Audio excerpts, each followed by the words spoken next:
Good afternoon, good morning, and good evening to all of you out there watching today. Welcome to the stream. My son HW, back for a tournament for the first time in a long time. And we're going to be seeing a Warriors of Chaos versus the Vampire Counts matchup to begin today's stream. And it's going to be on Troll Country. Nice, small, smash and grab kind of map. And two melee-oriented factions, to be sure, with the Warriors of Chaos and the Vampire Counts. One faction with very minimal missile support, and the other one with absolutely no missile units to speak of. So, should be an interesting fight. Vampire Counts historically do have the advantage in this matchup. However, I have seen Warriors of Chaos find success as of late, so really it all comes down to how it's played. Looks like our Chaos player is ready, though. Low Zero, a veteran of the tournament scene, taking on Dr. Jellyfish. Looks like Dr. Jellyfish is a member of the Sons of the Mountain clan. Quite a prominent clan in today's scene. Also, Cypher, Juggernaut, Total War, welcome to the stream. Good to see you. Both of y'all in YouTube. It looks like you're the only two people in YouTube, everybody else over in Twitch, but welcome to all of you. Thanks for tuning in. And got a nice small tournament today. Only 6 players. Wouldn't expect anything much more than that, considering I posted the announcement last night at about 9 o'clock. So, yeah, exactly 12 hours ago. But that's good. It means we get to see most, if not all, of these matches today and take it from there.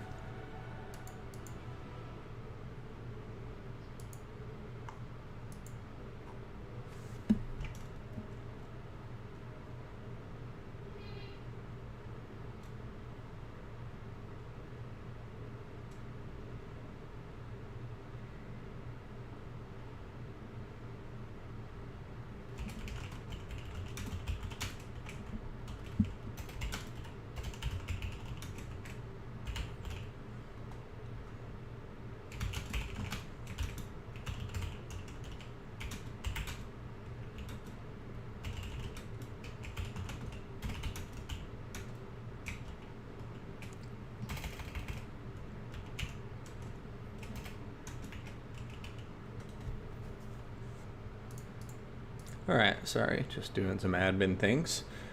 And here we are back to the battle.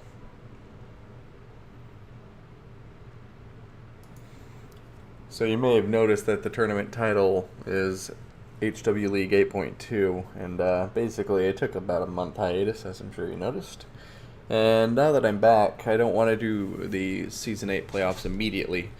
I want to have some tournaments every weekend, but I figured I'll just have these separate tournaments, maybe extend the pool of players for the Season 8 playoffs, but whoever qualified for them already has secured their position and don't need to worry about any of these next 4 to 5 tournaments, in terms of, like, they don't need to worry about other players playing well and then kicking them out of their spot in the playoffs. They've already secured their position. Those 32 players are safe.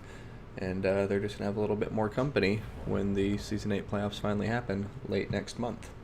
But let's go ahead and remove the army blocker from the screen. We are actually live, so I can remove that too. And let's throw up an intro card as we get into the fight. So, a little bit of a blurry one, but it'll do. Got the Warriors of Chaos led by Zero against the Vampire Counts led by Dr. Jellyfish. So without further ado, let's take a look at our players' armies, starting with the Warriors of Chaos. So, as you can see here, we do have 2 Chaos Giants, one of the few matchups where they are decent. We got the word Chaos spawn. Gonna have some Marauder Horsemasters from the looks of it. I only see one so far, and wow, it is gonna be just one Marauder Horsemaster. We got Chaos Warriors with great weapons, 3 of them. Got 2 units of Chosen up front, nice pairing with the Word Spawn who have that Armor Sundering. Then we have a Chaos Sorcerer of Shadows who is going to have Pit of Shades and Scroll of Shielding, nothing else. And then Sigvald the Magnificent, gonna be in here with Heroic Killing Blow, Slippery, Stand or Die, and Oryx Armor. Now, taking a look at the Vampires. Going to have a front line of zombies, 5 of them to be precise. Got 2 Vargulfs, the big old bat monsters here. Going to have a core of necromancers led by Helman Gorsto. All 3 of them going to be on top of corpse carts of some variety. And then with, yeah, it looks like, can't even see what that is. The Unholy Lodestone. So Helman Gore is going to have his typical loadout, and then we're going to be seeing a whole lot of dire wolves. Interesting. So we're going to have the dire pack wolves, and then 3 other just regular dire wolves. It looks like they might have been expecting a whole lot of Marauder Horsemasters and units like that to chase down, but there's only 1 of them, and then these dire wolves are going to be pretty much useless for other than killing the Marauder Horsemasters. They have no good targets. They're going to lose against Chaos Warriors and the likes. I guess they can get rear charges done, so we will see how they're utilized. It'll really all depend on the micro. But covering the rest of the Vampire Count army, we do have a back line of Graveguard with great weapons. Looks like 3 of them and the Stearnsman Graveguard. So got that anti-infantry armor piercing and then the regenerating Stearnsman Graveguard. And I think that rounds out the Vampire army. So both players going very infantry heavy. And just like that, would you see that? Okay, yeah, Chaos losing the Marauder Horsemasters. I mean, they still have about 25% of their HP left, so they may come back, but still just a ton of damage going down on them unnecessarily. And so now the Vampire Counts do have a monopoly on mobility in the battlefield. So as you can see, some very nice micro here from Dr. Jellyfish. As long as he stays on top of his micro, he can just, you know, run around with these dire pack wolves with immunity. And oh man, beautiful. Just threading the needle, keeping the chase up, and he's going to pursue these Marauder Horsemasters right off the battlefield, ensuring that the Vampire Counts have that supremacy and mobility for the rest of the battle. But will it be enough? Chaos does have a lot of elite infantry, and we'll see if Vampire Counts are able to chew through it. Also have to keep in mind there's no Mortis engine or anything here, so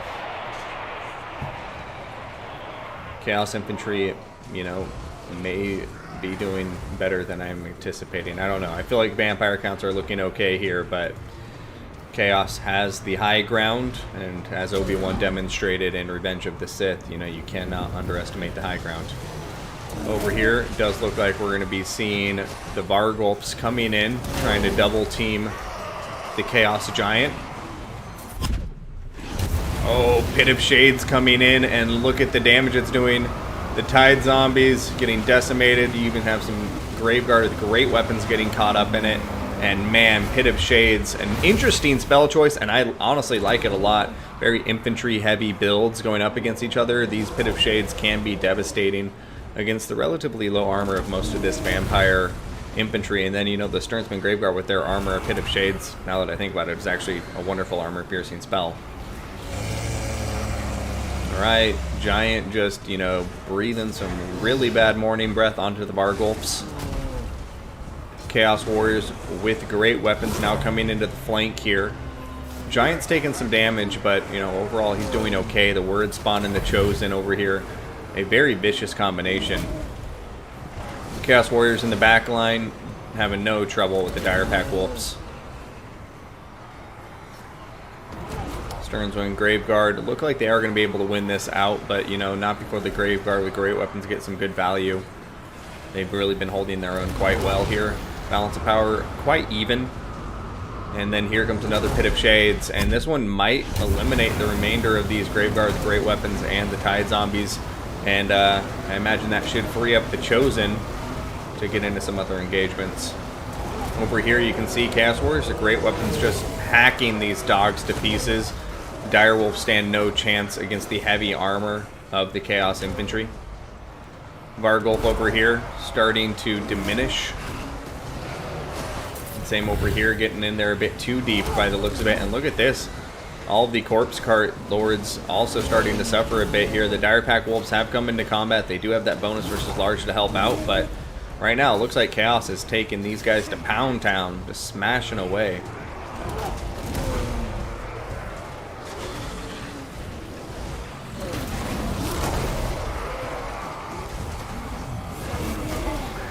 I mean, and who isn't happy about this, right? Who doesn't just want to see a Chaos melee army fight a Vampire melee army and see them just both pound each other to a pulp?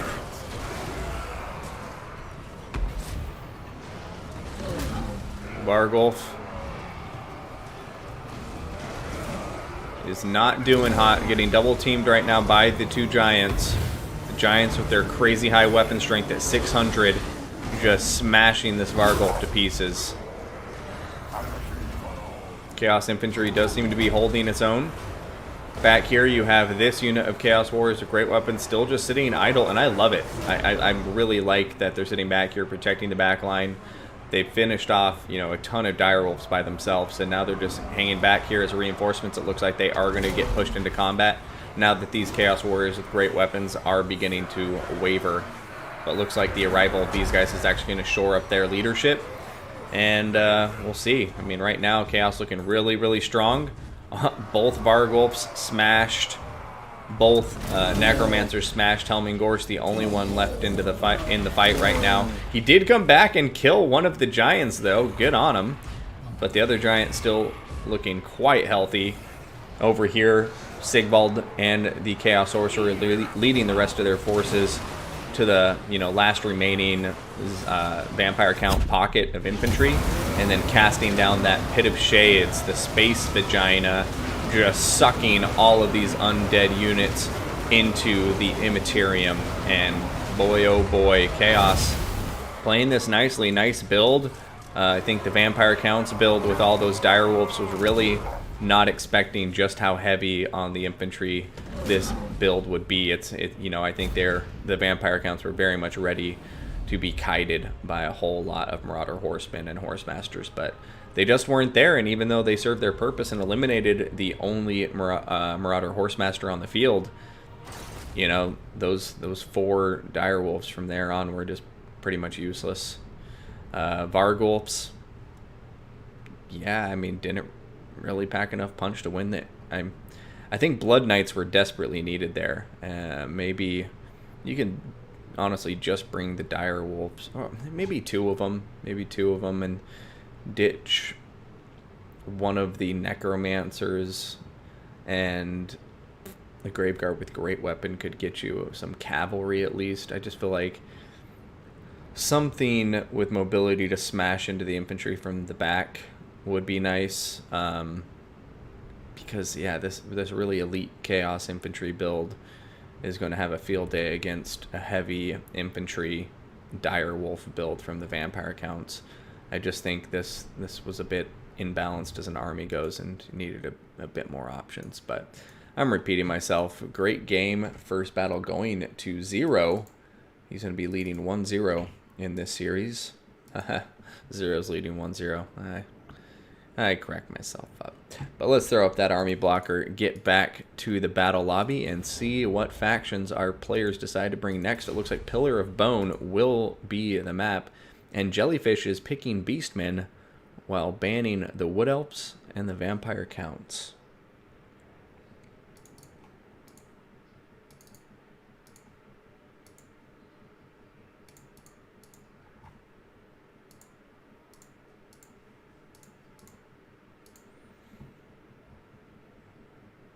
All right, catching up on the chat now. Aaron Foxy, good to see you, man. Chaos versus Vampire Counts. Indeed, did Zero just forget that one unit he had to micro? I think so, Chosen One. Gordis engine. So, Gorst is an engine? Okay, my bad. Thank you, Chosen One. I didn't realize Gorst did AoE damage. I know he did AoE heals and things of that nature. I didn't know damage was among it. Thing about being elite versus vampires, there's a lot of lost stats. Yeah, Aaron Foxy. I prefer Chaos Melee Army beating VC Range Army. You troll. Jim Vampire didn't use his numbers or mobility. Yeah. Chosen One, it's definitely a Space Vagina. Oh, do we got a Beastman mirror match? Oh, we got a Beastman mirror match, ladies and gentlemen. Moo.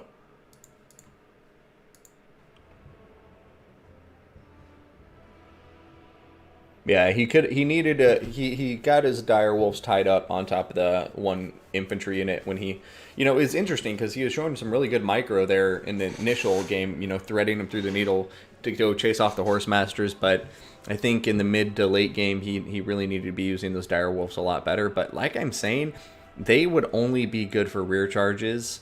And even the rear charge would be more of a morale thing. I don't think they're going to do too much damage. Like, yeah, over time with Perfect Myco, they can get some damage in there. But against Chosen and Chaos Warriors, the armor's just so high. I don't think Direwolves are going to be able to make too much of a dent. All right, Beastmen versus Beastmen. I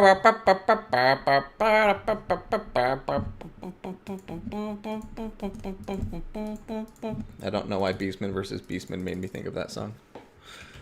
Okay. Hey, Chainsaw Gab. Good to see you, man. It's been a long time. Having 2 Vargals fight the Giants is a waste, yeah. Leave at least one of them the backline to Chosen. Oh, yeah, I see what you're saying. The 2 Vargals could have been on the Chosen. Yeah, that's one of the Vargals at least could have been on there. That's a good point there. Excellent anti-infantry tool. And yeah, life's treating me okay, you know. Get stressful every now and then. Had to take a break from the game just because I was getting overwhelmed with everything else. But trying to get back into this swing of things now. Gonna be some degenerate chariot blob. One of them to be a Minotaur. One of them better be the Minotaur. I want to see some Taurox the Brass Bull. But then again, Morgor, still pretty awesome. But when oh shit, Morgor versus Taurox though. Taurox would murder Morgor. Because Morgor has that fire weakness and Taurox does fire damage. Yeah, I think Taurox would murk Morgor in a fight. Guess we'll have to see. Let's remove the blocker. Throw up the intro card as the players load in the map. And here we have it. 0. Bringing the Beastmen versus Dr. Jellyfish, who is also bringing the Beastmen.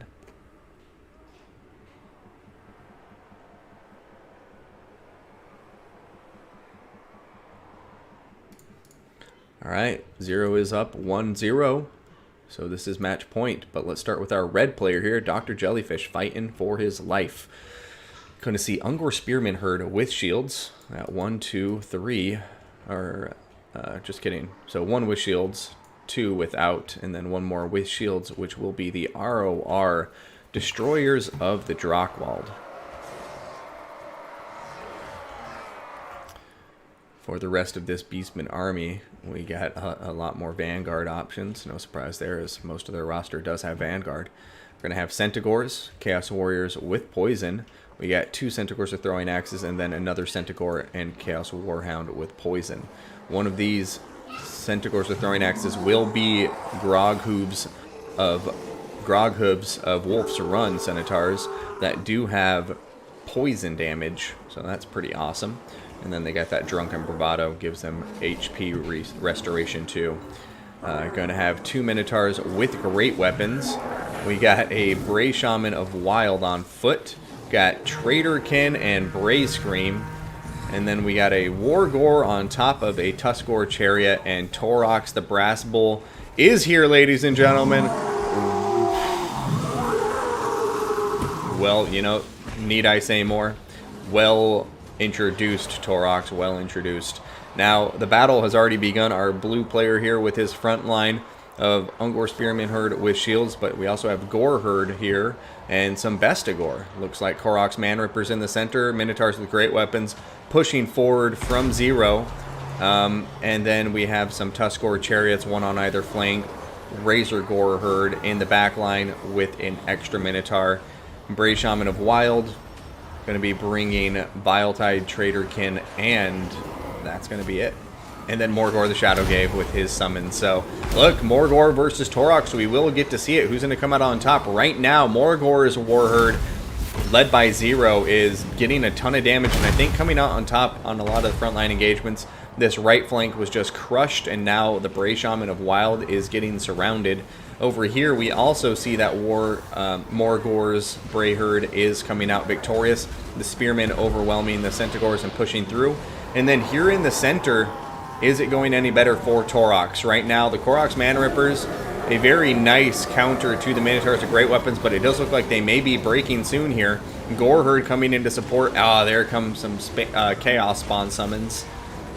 And I think the addition of the Chaos Spawn is really going to swing this in Morgor's favor, but that aforementioned that match we mentioned before the battle start, Torox versus Morgor, is unfolding, and Torox is getting some good damage in there, but the problem is the Chaos Spawn look like they're going to be playing defense and blocking Torox in place, allowing Morgor the Shadowgave to run away.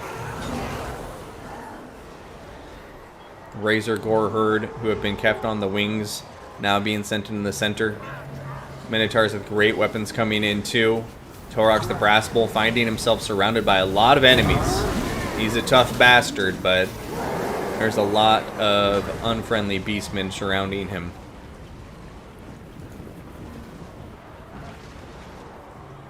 Wargore trying to come in here to make a difference. Destroyers of Drakkwald coming in too. But at this point, looks like the writing may be on the wall. Here comes the Traitorkin, though. Oh, but the Traitorkin is going down on Dr. Jellyfish's army. And that looks like it's going to be the nail in the coffin right now. Torox the Brass Bull going to be sent packing. So even though on paper, Torox, you know, will definitely murder Morgor the Shadowgave in a fight, it's all about leadership, folks. Morgor the Shadowgave just leading his army a bit better and letting his army do the talking rather than going in a toe-to-toe engagement against Torox the Brass Bull, who is arguably the single most deadly beastman on the face of the planet.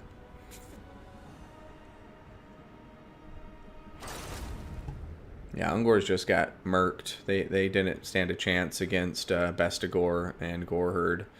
The generic chariots there, I mean, both players doing a pretty good job of shutting down the opponent's chariot game.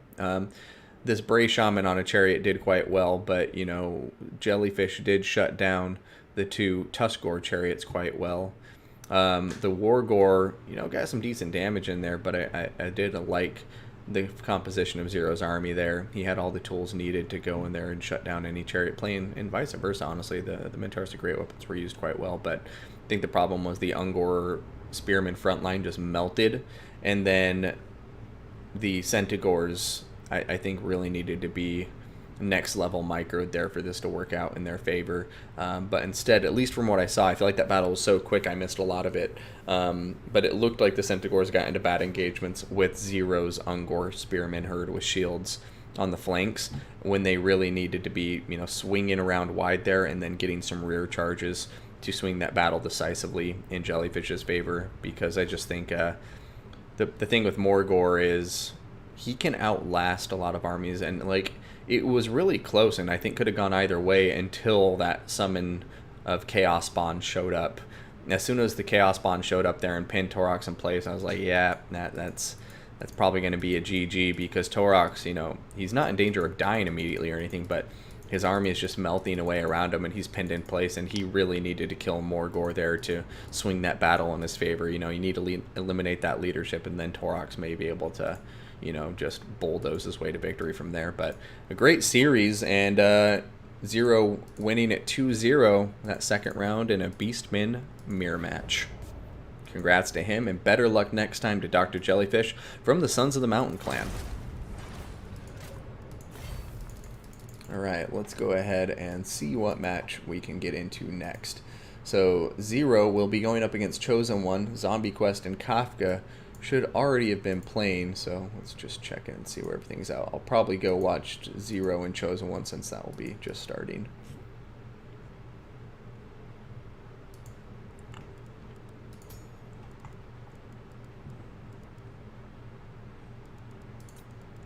As a matter of fact, yeah, I'll just go back to Zero versus Jelly and we can shoot an invite to Chosen One.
Alright, everybody, do be patient, por favor. I will be right back. I'm just going to take a quick bathroom break, grab some more water and a quick snack, and then we'll be there to the battle. I do think Chosen One is going to be a hot minute before he arrives.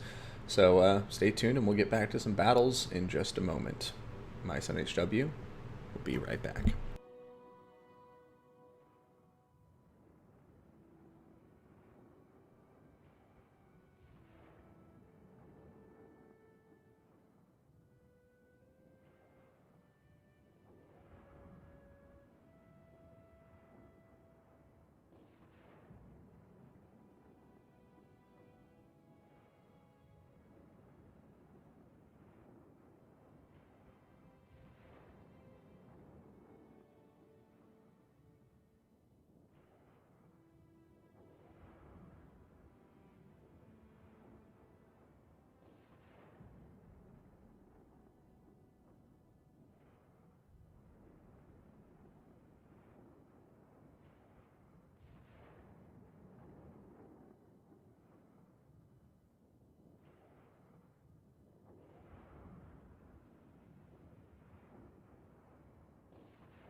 And we're back, and Chosen One has appeared.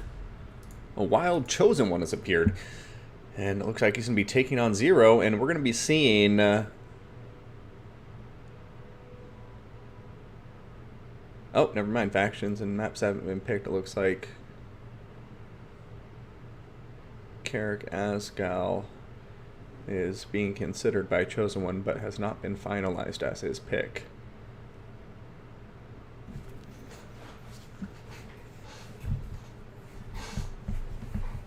My chair's so squeaky.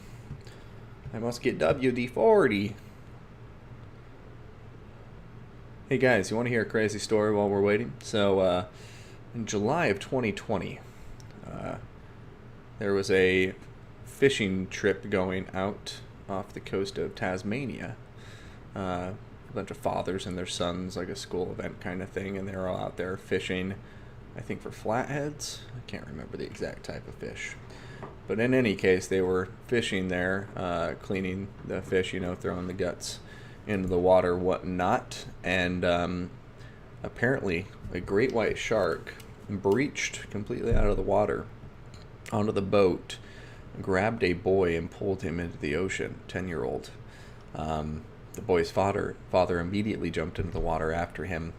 and apparently spooked the Great White, so it let go of the boy, and the boy did survive. He had injuries to his head and arm and torso where it grabbed him. But yeah, apparently the father's actions, just jumping in the water, spooked it enough to, save the boy. But talk about lucky, unlucky kind of thing, I mean, holy shit. That's straight up from deep blue sea, like a great white shark jumping out of the water and grabbing you off of a boat and pulling you into the ocean. That's got to be the most terrifying thing imaginable. Fuck that. But yeah, you can look it up. True story. There's witnesses and everything. Boy has the injuries to prove it. They sent the life vest in for, testing, and it came back that it is in line with the great white shark's bite signature. Crazy shit. And they are the only shark known to, I guess I shouldn't say, I think they are the only shark. If there's any other, it'd be like a mako or something, but I'm pretty sure the great white's the only shark, because of the way it hunts, that actually is known to stick its head out of the water and look at what is going on in a boat. So like, it's the only shark that will stick its head out of the water and like look to see what's going on the surface above the water, because they hunt seals. So in order to know where they are, they've evolved to be able to like poke their heads above the water and see what's going on the shoreline, because that's where the seals are. And yeah, same thing goes for boats. So crazy shit, folks. Point being, don't get eaten by a shark. Do you think there'll ever be shark units in Warhammer? Are there shark units in Warhammer? If so, please let me know. Post them in the chat. They're my favorite animal. Looks like we got Chosen One, Valley of Thieves, Skaven, banning the Beastmen and the Greenskins. All right, we got some rats, folks. Yes, yes! Other than that, we also have Zero going with the Wood Elves as the counter. So nice. Two factions we haven't seen yet. Let's update that score, by the way. It is 0-0. Once again, fresh match. And yeah, Wood Elves versus the Skaven. One of my favorite matchups. This is a very cool, dynamic matchup. I think it's quite even. Especially now that the Skaven have mobility options.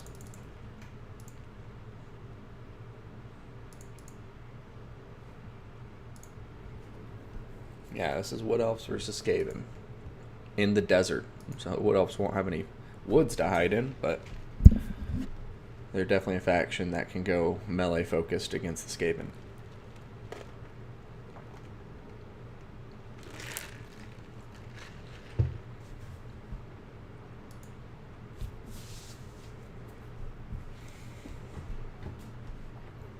Because with Skaven, they have the long range advantage against Wood Elves. Wood Elves don't have any artillery or long range units to speak of.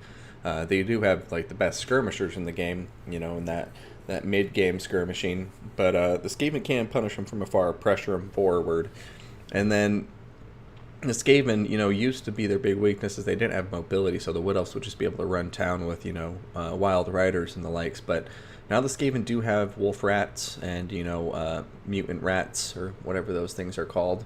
And it is a lot more even as far as the mobility department goes. I still give the edge to the Wood Elves because wild riders and the addition of Glade riders has really, just kind of evened it out to me.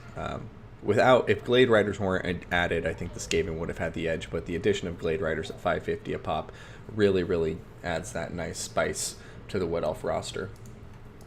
You got to have that cheap mobility option. But here we go. Wow, blurry faction versus blurry faction. Nah, here we go. We got it. Wood Elves versus Skaven. Low 0 taking on ODM Chosen 1. With their factions respectively.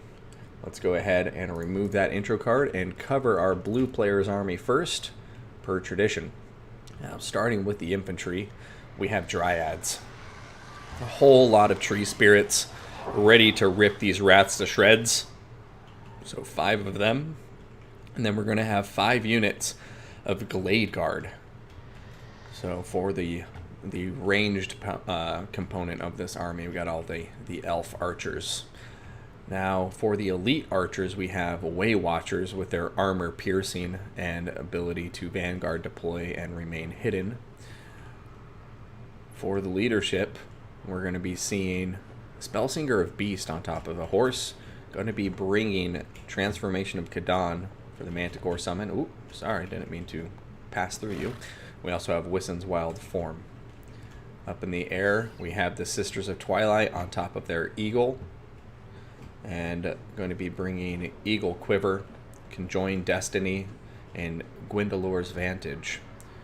We're also going to have a Waystalker up front with Arrow of Kurnos and the Eye of Kurnos. And then 2 units of Glade Riders with spears. So 1, 2 over here. And I thought I saw another 2 units of them, but I seem to have lost track. Maybe it was my imagination. Oh, no, there they are. So total of 4 units of Glade Riders. These other 2 vanguarded behind the Skaven formation. And they should be hidden as long as they stay behind this ridge. So could have the opportunity to get the drop on the Skaven army if our red player is not paying attention. But ODM Chosen One is an excellent player, so let's take a look at his army now. Skaven, going to have Skaven slaves with spears. Looks like 4 of them. Make that 2, and then 2 clan rats with spears. I just missed all that. And then we're going to have 2 more Skaven slaves. We're going to have wolf rats with poison. Looks like 2 with poison, and then 2 regular wolf rats for the armor piercing magic damage. We got rat ogres, 1 on either flank. We have poison wind mortars in the rear. Clan Vulcan tail slashers. Arrow of Kurnos coming in, murdering 1 of the poison wind mortars. And then up front for that close range skirmishing, we have gutter runners and gutter runners with poison. So 1 regular, 2 with poison. And it looks like that's going to pretty much round out the Skaven army besides the leaders, which are going to be 2 assassins down here with their usual kit. And then we have a Gracier of Plague riding his Screaming Bell into battle. Got an Unholy Clamor, the dreaded 13th spell, Vermintide, and Warpstone Scroll.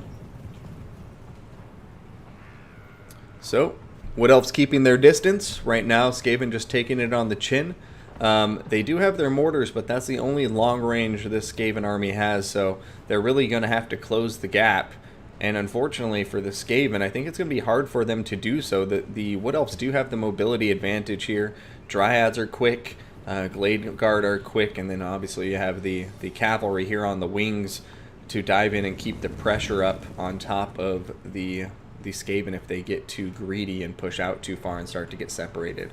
Right now, the Sisters of Twilight are taking some serious damage from the Gutter Runners, but gotta remember they do have that Conjoined Destiny healing ability, which will pretty much bring them right back up to full health. 1,800, almost 1,900 hit points after the wind-up time. So 30 seconds as soon as that gets active. So once they go below 20% HP, I'll be able to heal right back up.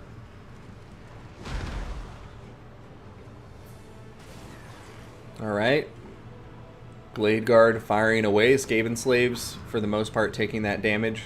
Clan Vulcan tail slashers taking some mid damage too, but they do have shields, so not the worst trade for the Skaven.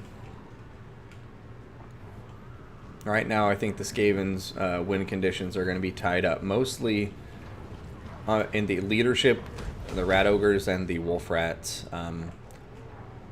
I think the Poison Wind Mortars are kind of a lost cause. They just need to start firing away as much as they can and get as much damage off as possible before they are killed by the Waystalker. And then, yeah, because right now they're trying to run away like they are going to be able to, you know, get out of range and survive, but they won't. There's at least another 2 Arrows of Kurnos coming down here, and, you know, one of them's going to bring them down to 3 models, and then they're just really debilitated. They're not even close to maximum full combat potential with just 3 mortar balls coming out rather than you know, what is their usual count, 12. Anywho, I'm rambling, focusing on something for too long, but here come the Gutter Runners with poison taking a lot of damage now. And the Skaven, I think, kind of getting stuck on their heels right now. They still have the balance of power in their favor.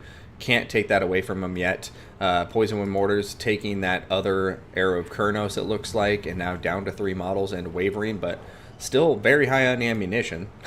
But the Glade Guard just getting really good value here. Pretty much all the Skaven infantry now taking some significant damage. Dryads coming out, I think, a bit prematurely, though. This is a position where they could get isolated quite easily, but it looks like the Wood Elves are feeling confident enough to do it. Oh, nope, psyching us out. They're going to be pulling back. And, yeah, Wood Elves right now in a really strong position, I would say, in spite of what the Balance of Power says. I think Balance of Power is obviously going a lot off of the Sisters of Twilight, who I think at this point it's very clear that they are just baiting as much ammunition onto themselves as possible, knowing that they'll get that Conjoined Destiny pop, which is going to heal them right back up to full health. They're also getting a ton of damage against the assassin, so one of the assassins has almost been dealt with completely. Oh, look at that! Orbstone Scroll! Oh, Sisters of Twilight getting greedy. They're dead. They're not going to survive. Oh, ouch! Beautiful play from the Skaven, and just like that, I'm sitting here talking about how strong the Wood Elf position is, and the Sisters of Twilight go down very unceremoniously. Look at her, just facing the dirt. Oh, the Skaven player must be feeling great right now, but even with that nice play, it looks like the Skaven are, you know, losing a bit of the balance of power, but man, ouch. That was devastating, but I mean, gotta give credit to Chosen One. A beautiful play. Just, oh man, he knew what the Wood Elf player was up to, and then he had that Warpstone Scroll in the bag. And just, man, what a devastating play. That was vicious. But it isn't over yet. You can see the Wolf Rats are still on the field. You can see that the Wolf Rats here taking some damage, and that the Glade Riders with Spears are coming out to threaten them right now. There they are on top of them. These guys wavering, possibly going to rout, but uh-oh, here comes another unit. It looks like the Glade Riders may have just gotten themselves isolated. And although going after, you know, a good engagement on paper, they just bit off more than they can chew and got surrounded. The Rat Ogres coming into the rear, just absolutely crushing them. Glade Guard coming in here for a rear charge, but too little too late, and now they're going to get rear charged in turn by these Wolf Rats and Rat Ogres. And man, Wood Elves looking really strong there at first. You know, they're still getting a lot of good skirmish damage done here, but with the loss of the Sisters of Twilight, it looks like that may have just kicked them off balance. Just isn't playing as well as they need to, aren't playing as well as they need to right now. The Eagle summons from the Spellsinger of Beast just aren't nearly as effective as a Manticore summon. As you can see, just the lack of terror really, you know, makes it unideal, especially for how much Winds of Magic you spend to get it. So, oh man, beautiful game to both players. The early game, really Zero just playing it so well. And then there was just that mid-game switch when ODM Chosen One got a beautiful net on top of the Sisters of Twilight and just, you know, kept up the momentum from there. Man, great game, great players. That really could have gone either way, and yeah. Always love seeing a game where there's a big play like that.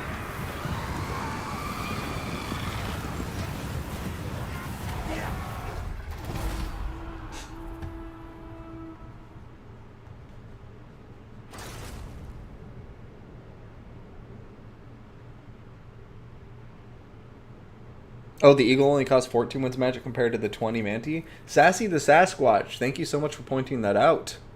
You gotta educate me on these things.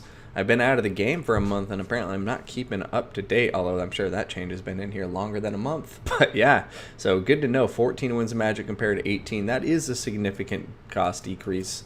And I guess against Skaven assassins and stuff like that, you know, the Eagle can be a nice thing to have. And actually, Poison Wind Mortars, the Eagle can do quite well too. But yeah, I mean, credit to both players. I do stand by what I was saying there in the early game. The Wood Elves playing it very nicely. If the Sisters of Twilight wouldn't have died, I think that was going to turn into a Wood Elf game. Had one of the assassins almost dead. Still had some ammunition to finish him off. But yeah, just you got to be aware of what your opponent has in their toolkit. And I didn't recognize the Warpstone Scroll there.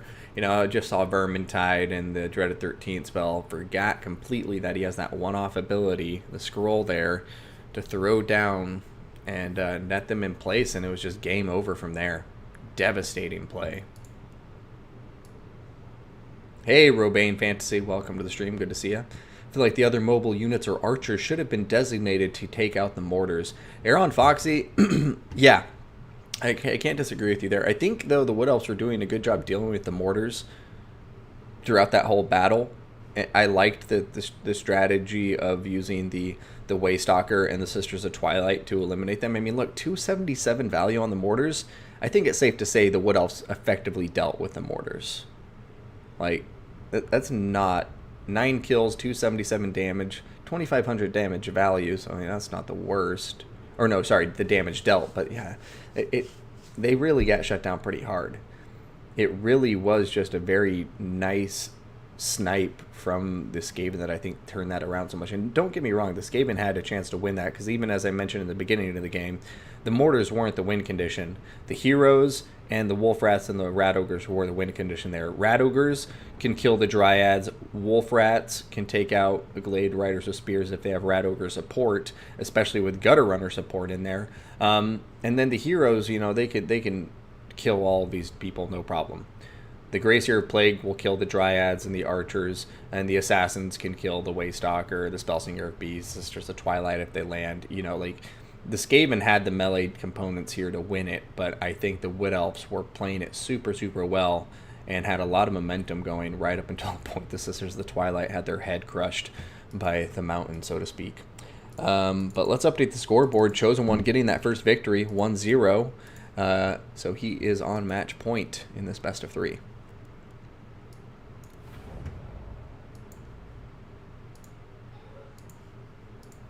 Alright, let's see. Troll Country. I'll go Chaos on Troll Country. Ban Dark Elves and Vampire counts. Never seen that coming. And he's going with Greenskins. So we got Greenskins versus Chaos, ladies and gentlemen. Let me know who you're rooting for.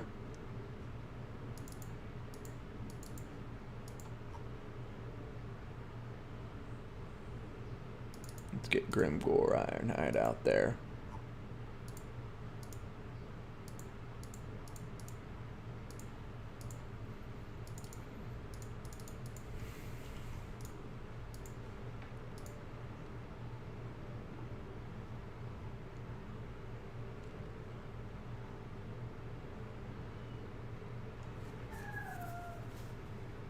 That's a fair point, Aaron Foxy.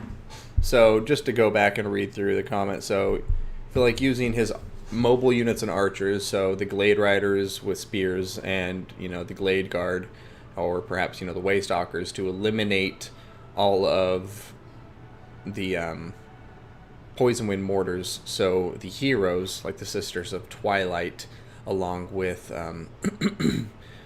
the Spellsinger with the Eagle Summon and the Waystalker could just focus on killing the Skaven leadership like the Assassins and the Gracier.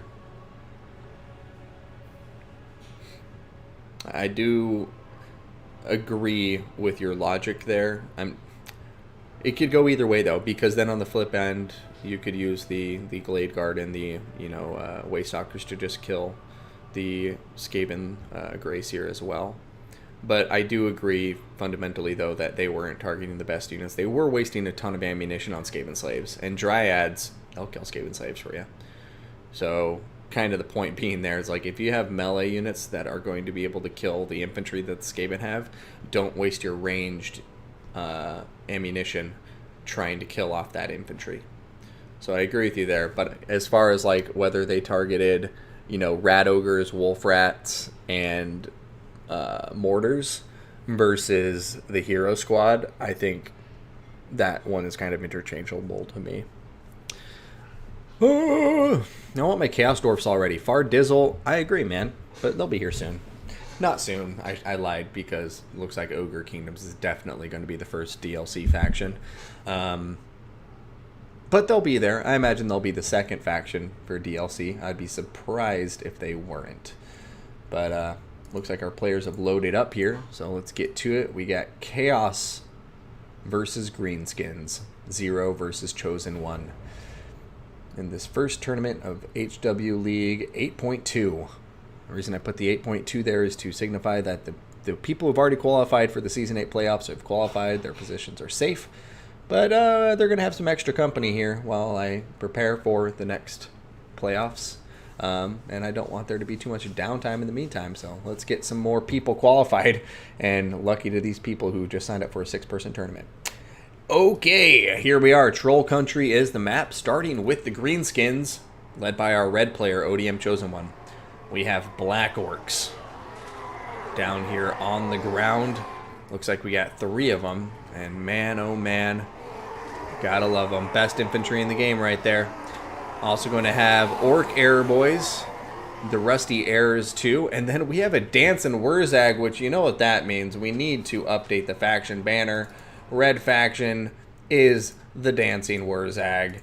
Okay, God bless you. Wurzag going to be bringing his usual kit here. Got Foot of Gork, Brain Burster, Get Back Here, and Effigy to get.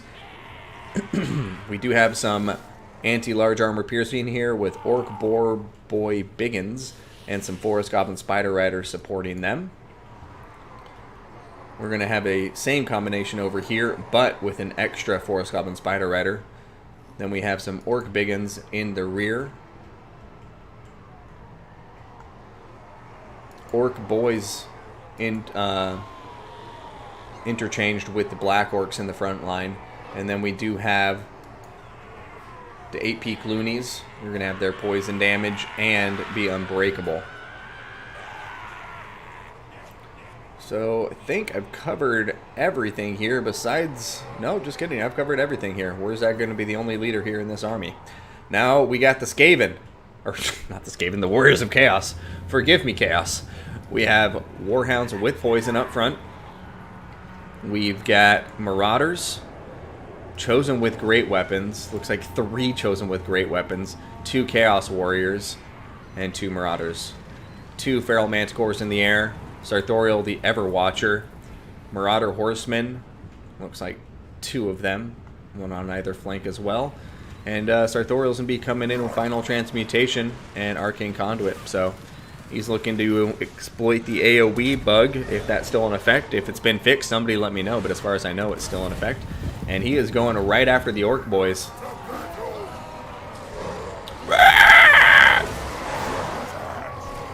Oh, he grabbed an Orc Boy in his tentacle staff, his hentai staff, and he is smashing it into the turf.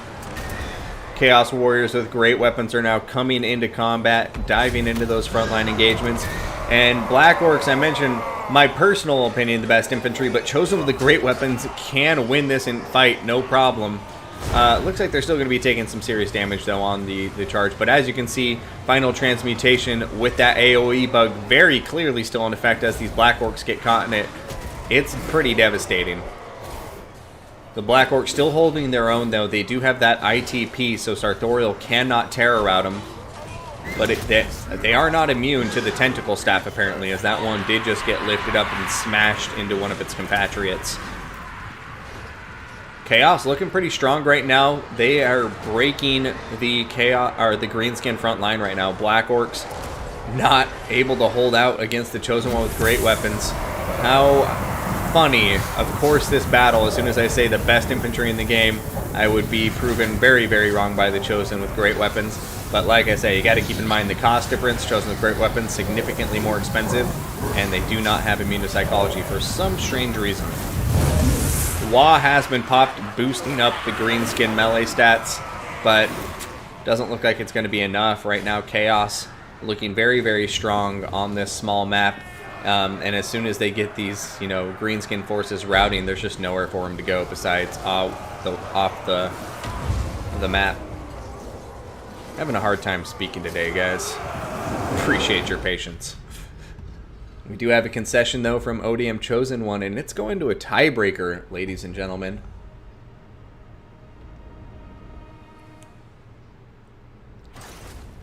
Hey, a move hacker. How are you doing, friend? Wow, Sartorial. Devastating final transmutation. You know, I think I will have to go back to banning that spell and, you know, Soul Stealer and stuff for the playoffs at least, because it does seem a bit intense. But not to take away completely, though. I mean, it wasn't just the final transmutation. The Chosen with Great Weapons just came in there and, you know, ran shop on the Greenskin army there. Sartorial getting some really good terror routes in there on the Orc boys. And overall, yeah, the Greenskin army just not holding together in any way, shape, or form. The Chaos Infantry just dominating there. So, Black Orcs, I love you. I still think you're a better unit overall than the Chosen One with Great Weapons. But if it's just going to be a one-on-one engagement across the front line, yeah, the Chosen One with Great Weapons are going to win. Yeah, Move Hacker, I'm still streaming, you know. Got a little bit burned out there. I was dealing with real life stress and everything. But I'm back and trying to get back into the swing of things, so we'll keep you posted. But thank y'all for tuning in. Good to see everybody. I'll put my camera on eventually too. Didn't feel like doing it today. Too much work. Yeah, and they were not ready for Chosen. Chosen was not ready for Chosen. Oh, Chosen One. You get to pick the maps too. Don't be a baby. Because, I mean, I balance it out. Because, like, Peak Pass is one of the maps too, which is, like, one of the biggest, most open, kiteable maps in the world. But I don't think it's unfair to make one of the maps too, like Troll Country. So it's like if you're a player who is just like, I like Chaos and I like Green, you know, like, I like Chaos, Norska. I'm trying to think of other factions that like small close quarter maps. Beastmen player. I think it's kind of nice to at least have one map that you can pick and be like, all right.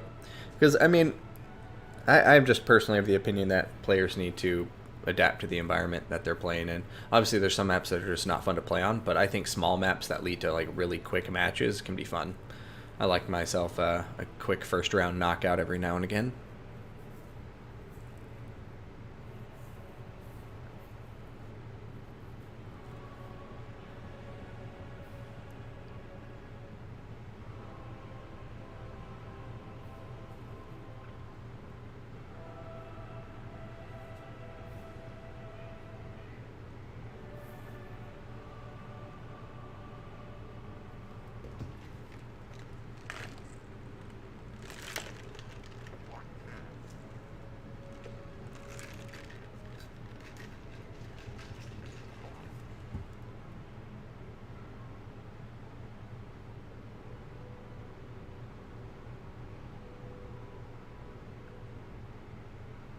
Alright, banning Coast. Interesting. I feel like, I guess Lizardmen can have a tough time against Coast, but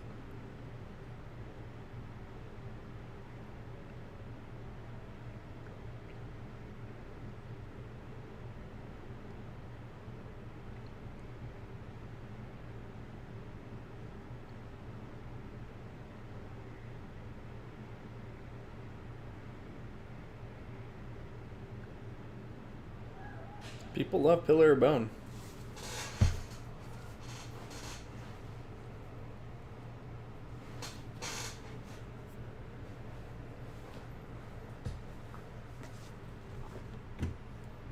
I think it's the most popular map pick I get in tournaments.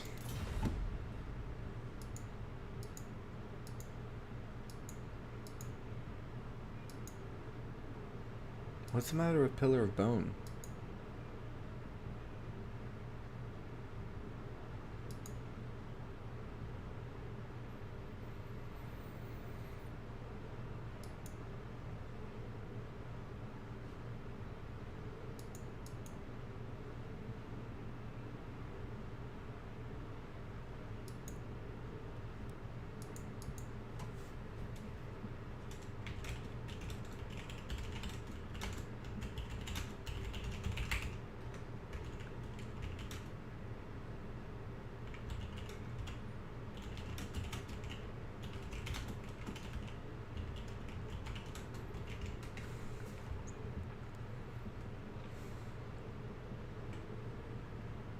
Yeah, I think maybe I'll go to that moving forward. So basically, players get to pick the maps the first 2 rounds, but then if it goes to a tie break, it's just a pre-designated map.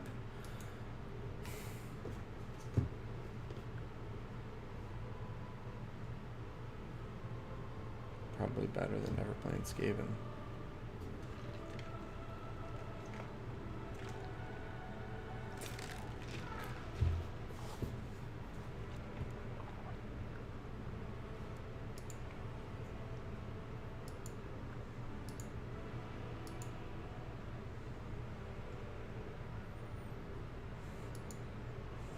Hardwood and ban. Alright, so we got a Wood Elf pick from Chosen One this time. And what will be the counter? Well, I guess we got to see what Chosen One bans from the 3 factions of Beastmen, Lizardmen, Dark Elves. So with Wood Elves, I imagine he's going to ban, I would say, Lizardmen there, but we will see. Beastmen is what he's going to ban, though. Unless he means Lizardmen.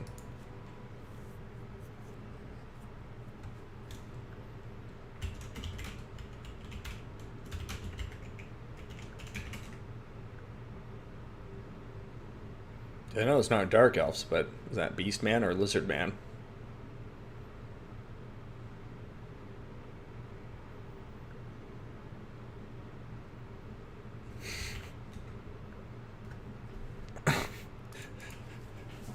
Yeah, I mean, like, I figured he was going for Beastmen because they're the most recent patch, but a lot of people used to consider Lizardmen a cheese faction too, so I wasn't sure.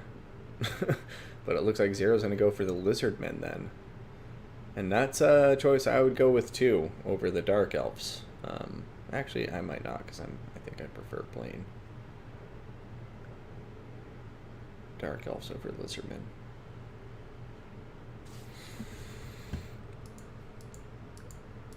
Max 1 Oracle, but not banned. So, looks like we may be seeing an Oracle here. A Skink Oracle. One of the most devastating units in the game at the moment, but it is just limited to 1 in the banner rule set, not banned completely.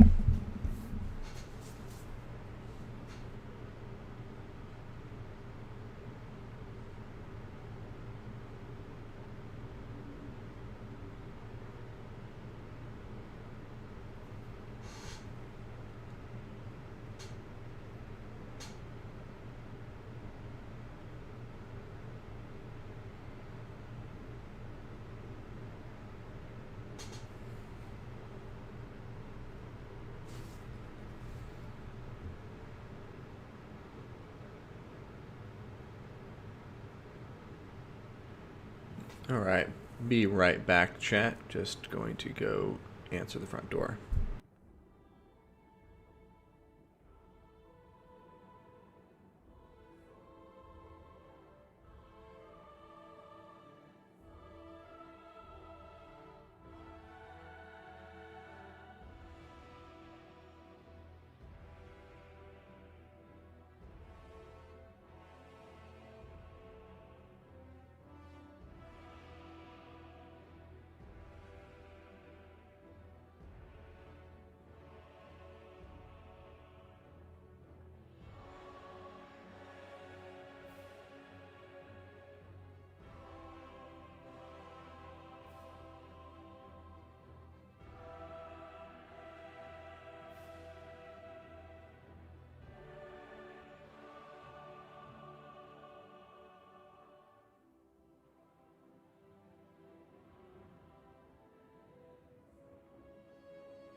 And we are back.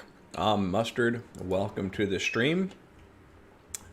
The tournament has been going on for an hour and a half now, just about 90 minutes. So you're right in time. The match after this should be the final. So, yeah, you're just in time to see the finale here. But let's go ahead and get to the armies without further ado, starting with our blue player, Zero. It is tied up, as a reminder here, Lizardmen versus the Wood Elves for the tiebreaker. Going to have Saurus Warriors with shields up front, and we're going to have Saurus Spears with shields backing them up. 2 units of Skink Cohort with Javelins.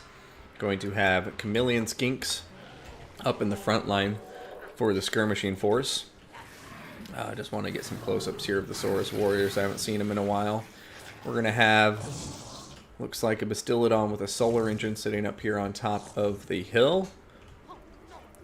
Got Cold One Riders, so Velociraptor riding lizards.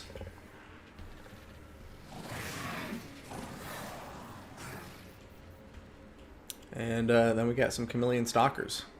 A unit with debated usefulness on the battlefield. I'm of the opinion that they are quite good. At least I seem to always have a good time with them. But I think that's going to round out the Lizardman force besides the leadership. And for the leadership, it does look like we have a Skink Priest of Beast. Going to have that Manticore summon and Block of Doom. And then we do have Oxyotl, who's going to be that legendary Chameleon Skink Chief. He's going to be bringing Master Predator and Slippery.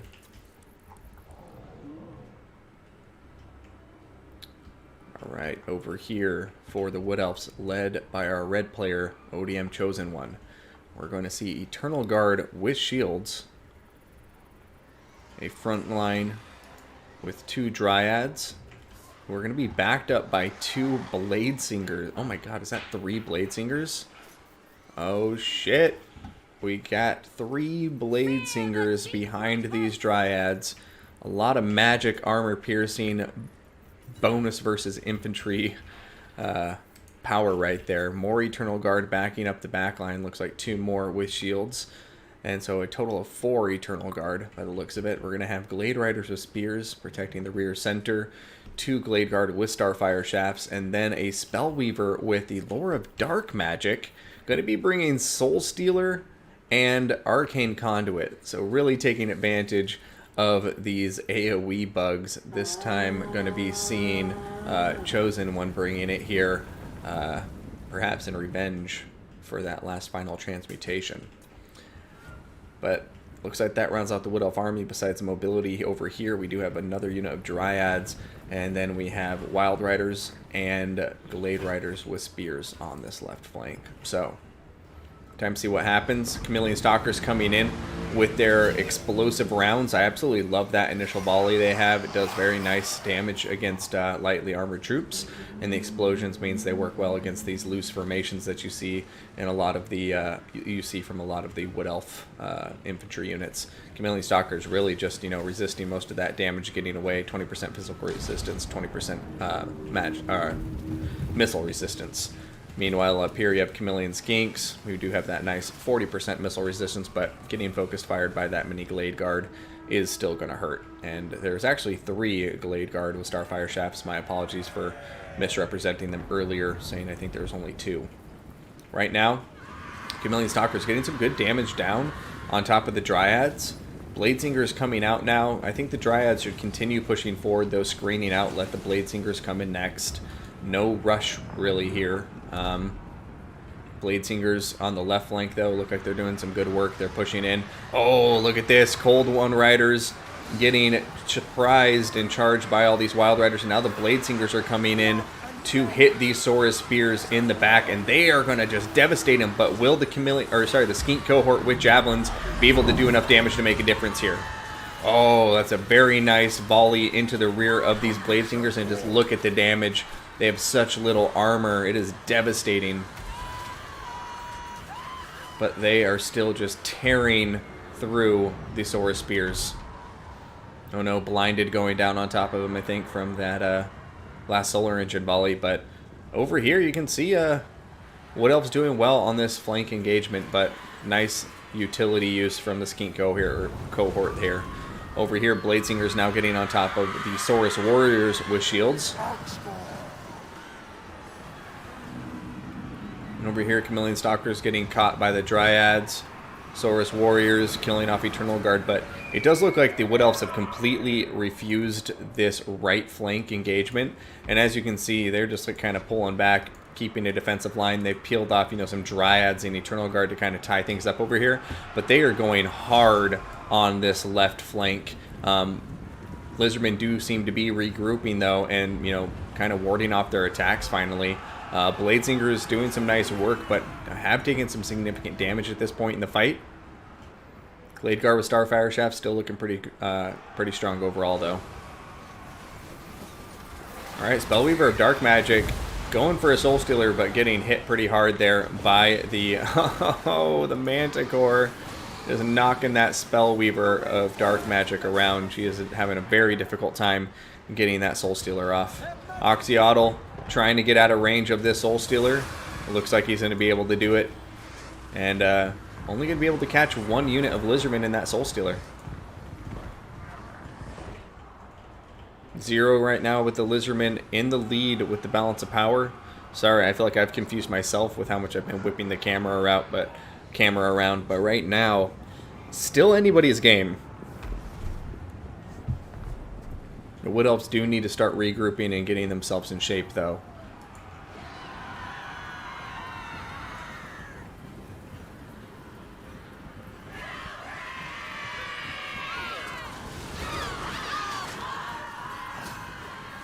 Bladesinger's coming back into the fight, and, you know, they're doing some good work. Over here, though, Cold One Riders, a full health unit of Cold One Riders, nonetheless, coming into combat, charging into the Unbraced Eternal Guard of Shields, but they might have just gotten themselves into a very precarious situation. Bladesinger's hitting them in the rear, Eternal Guard from the front, and now they're going to be trying to turn around and pull away, but they've taken about half health damage and didn't even eliminate the Glade Guard that they initially charged. So, I don't know. Balance of Power is saying the Lizardmen really have this, you know, are dominating in it pretty much, but I think on the battlefield it's closer than the Balance of Power suggests.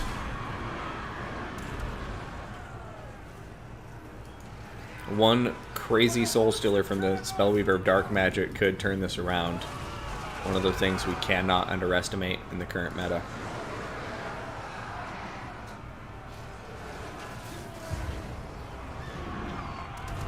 Ooh, Wild Riders taking a clip from the Solar Engine there. Smashing the Cold One Riders.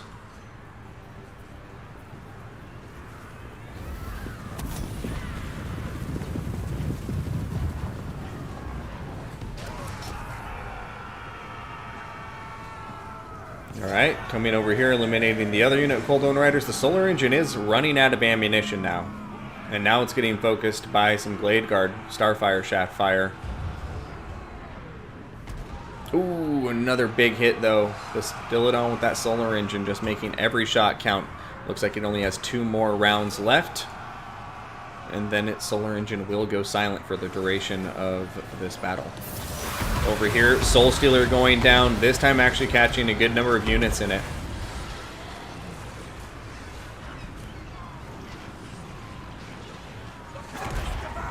Spellweaver of Dark Magic healing right back up because of it, but now the balance of power further in favor of the Lizardmen than ever. Chosen One really bringing everything he's got to pull himself back into this fight, but he's run out of ammunition, it appears, across the board. His Spellweaver of Dark Magic is now committing into melee combat against a huge fist of Lizardmen units, including a Feral Manticore summon that it's on top of him and taking down its health very, very quickly. And it does look like that's going to be it, folks. The Lizardmen are going to be able to defeat the Wood Elves of Chosen One.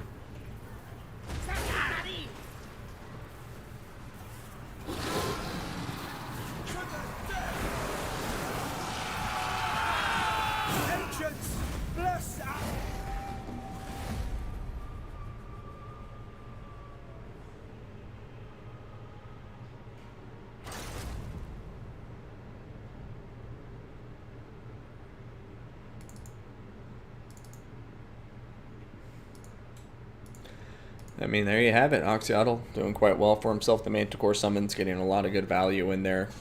Chameleon Stalkers, you know, they got some good initial damage off. This one clearly doing a lot better than this one, but really I think the name of the game, like MVP for me in this build, is going to go to the Solar Engine. I think the Solar Engine was just dominating there. The Cold One Riders actually got some good value in there too. But Solar Engine just eliminating so many key targets. I guess I also got to give some credit here to the Skink cohort, because if these Bladesingers didn't get shot down by the Chameleon Skinks in the Skink cohort, I think they could have single-handedly just murdered this Lizardman army. And if in just a toe-to-toe infantry fight, these 3 Bladesingers would have had a field day. But they're very lightly armored, very squishy, so when you have Chameleon Skinks and then, you know, Skink cohort with javelins, you can take them down quite quickly in situations where they otherwise would be dominant. Soul Stealer, I don't think doing... I get the idea, it's like, you know, you just spam Soul Stealer AoE, but for me, Soul Stealer, the reason it's such a powerful spell isn't just because it does a lot of damage. It's because it gives you the chance to heal your Lord, and so, as a result, I usually would advise bringing a Lord that's worth healing up a lot. This Lord is just kind of like, yeah, it'll stay alive, but it's not Marathi or Malekith, you know, on a black dragon, which then suddenly it's like this Lord has a lot of killing power and value on its own, but then you're adding this devastating damage heal, you know, so it's just one of those spells that to me you'd want to bring it on a more useful Lord, just like a Lord that actually has more value just existing on their own rather than just spamming Dark Soul Stealer.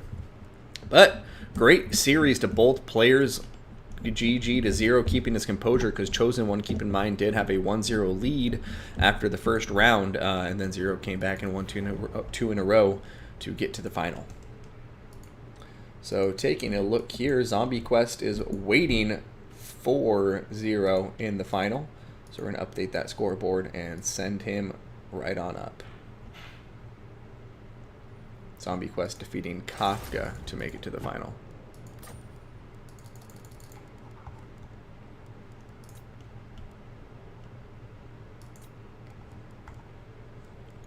Zombie versus Tankist and Zombie versus Zero.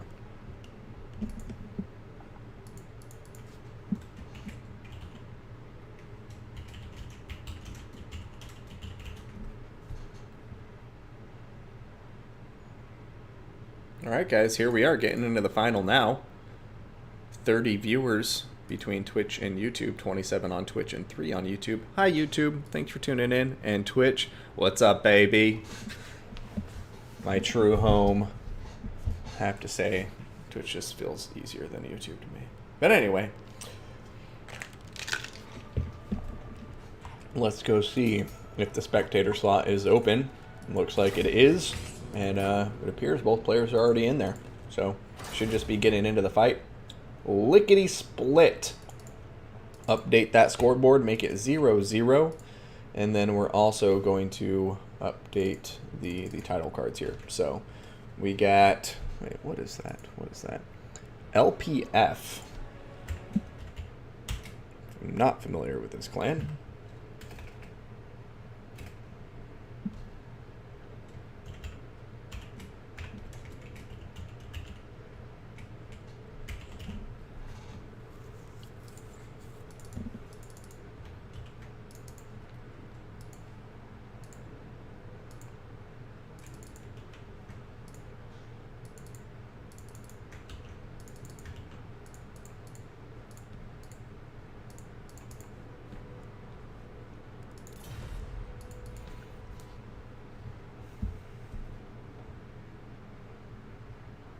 Alright, Chaos and Troll Country ban Dark Elves and Vampire counts. Wow.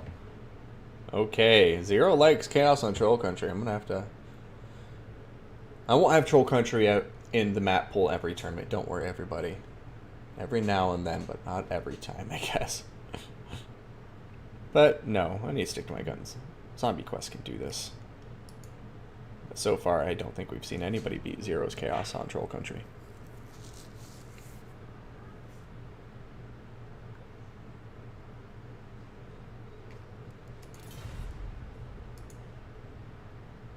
Alright, so we'll see what Zombie Quest counters with.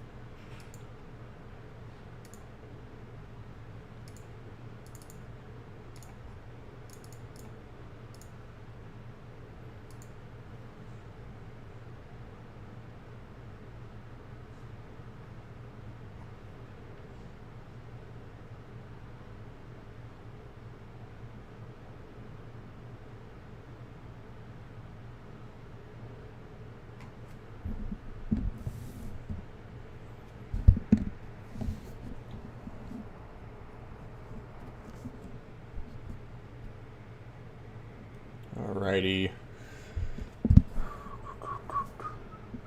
0 is ready. Zombie quest go. Empire. Hell yeah. Man after my own heart. The Empire.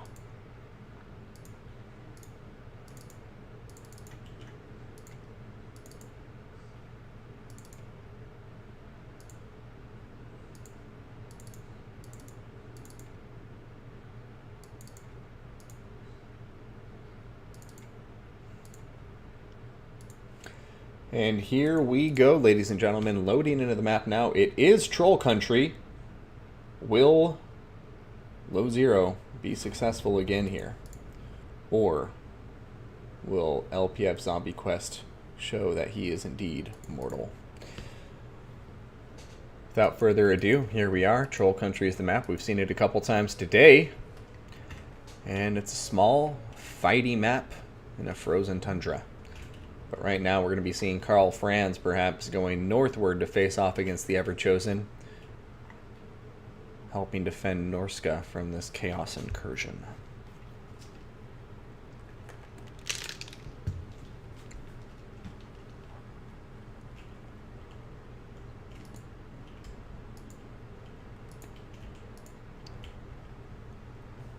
All right. Let's go ahead and start with Zombie Quest, our blue player. Now for his Empire army, he's going to have Outriders with grenade launchers. Looks like at least one of them. So yeah, 2 Outriders with grenade launchers, and then what is that? 3 Outriders. No, so 4 Outriders and 2 of them with grenade launchers. We're also going to be seeing Knights of the Blazing Sun, as well as 4 Empire Knights. What the hell? We had a Bright Wizard up here with the Pegasus, Burning Head Fireball, and Boris Todbringer. He's going to have the White Cloak of Ulrich, Crush the Weak, and the Midland Runefang, along with Hold the Line and Blood Roar. So, interesting Empire build. He's going to have his work cut out for him on this very, very small map.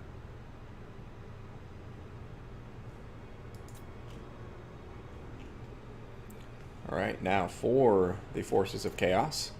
We're going to be seeing Chaos Marauders over here. We have Chaos Warriors with great weapons. We have, looks like 2 units of Chosen, some more Marauders, and then 2 more great weapons. For the skirmish and mobility potential, we do have some Marauder Horsemasters here. Looks like we're going to have 2 of them. 1 Chaos Warhound with poison on the far right flank. Got the Summoners of Rage here as well. And then indeed, Archaon the Everchosen going to be on the field riding Dorgar. He's going to have Burning Head, Fireball, Slayer of Kings, Stand or Die, and Crown of Domination.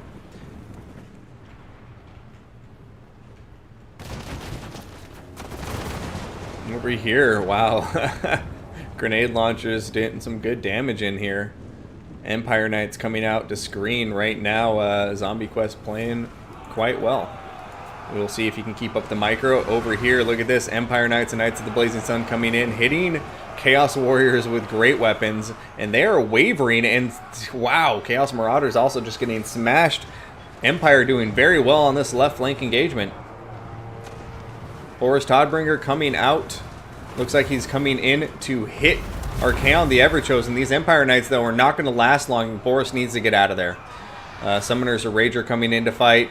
Archaon can pop the Slayer of Kings, which he already has. Brings his weapon strength all the way up to 870. And Boris is going to have a hard time here. It looks like a Burning Head coming through.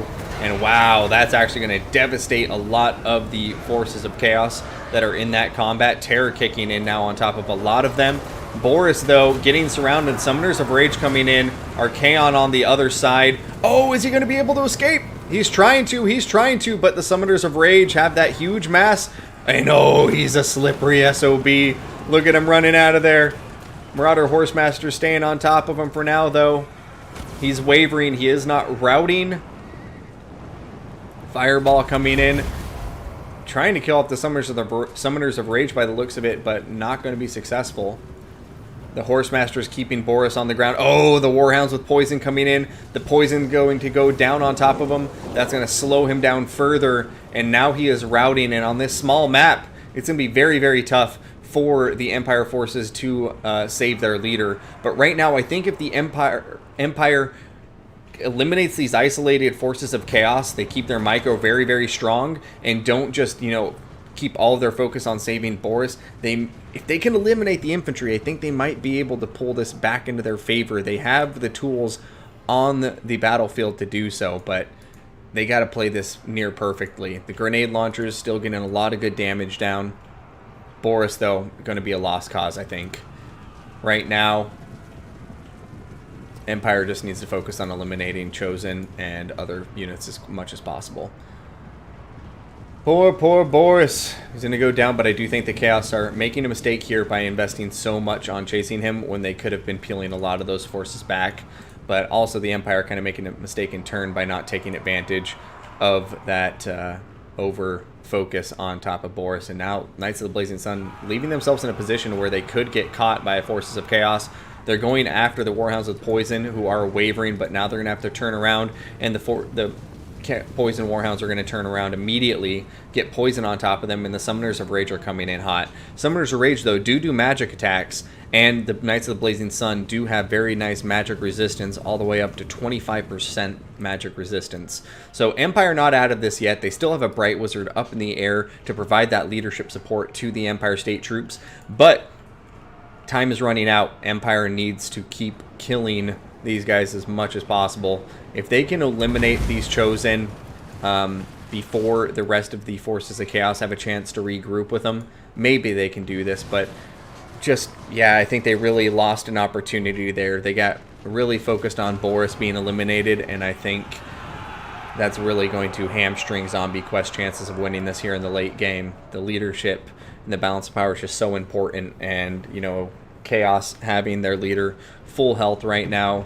He still has fireballs, he has burning heads. It looks like he's going to be able to oh no, he's actually not focusing on the Bright Wizard, surprisingly. I thought he would be shooting those fireballs at the Bright Wizard, no doubt about it. Outriders still have a lot of ammunition, doing a good amount of damage to the Chosen. The Empire is really running out of any heavy cavalry to speak of. Looks like they have 2 tattered units of Empire Knights left who just got into a bad charge against some Chaos Warriors with great weapons. Alright, both Chosen now wavering and going to look like they're routing. But do the Outriders have enough ammunition here to eliminate the Summoners of Rage? And even if they eliminate the Summoners of Rage, what can they do against Archaon? Wow, both players just using the fireballs to focus on other units. Summoners of Rage look like they're priority number 1 for the Empire, but unfortunately not going to work out. It's going to be a miss.